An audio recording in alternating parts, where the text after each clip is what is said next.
Tujuan umu al-tayu sembayang menan lam haibang tayu puasa karena amanah Tuhan abang haibang benata jaga abang haibang benata jaga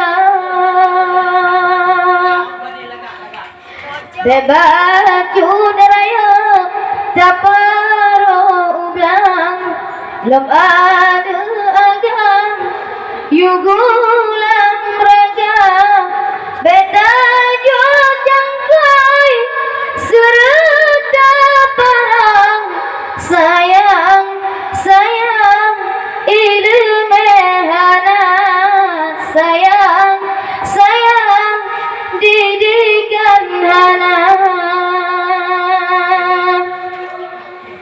tujuan umu al-tayu sembayang menan lam haibang tayu puasa karena amanah Tuhan abang haibang benata jaga abang haibang benata jaga wahai ajunmi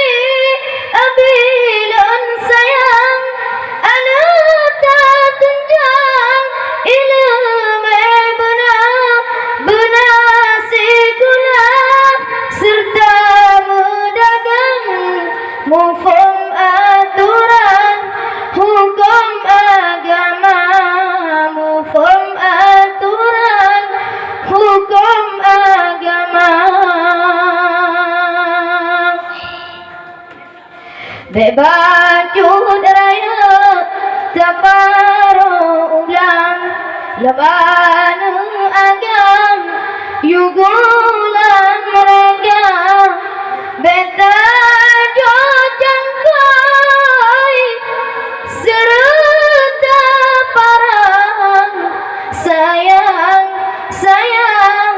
ilmehana sayang sayang didikan hana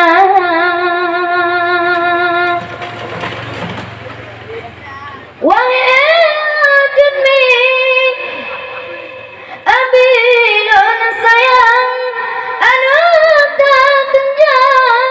ilmu benar benar segula serta mendagang mufum aturan hukum agama mufum aturan hukum agama tujuan umu al-tayu sembayang menahan lam haibang tayu puasa karena amanah Tuhan abang haibang benata jaga abang haibang benata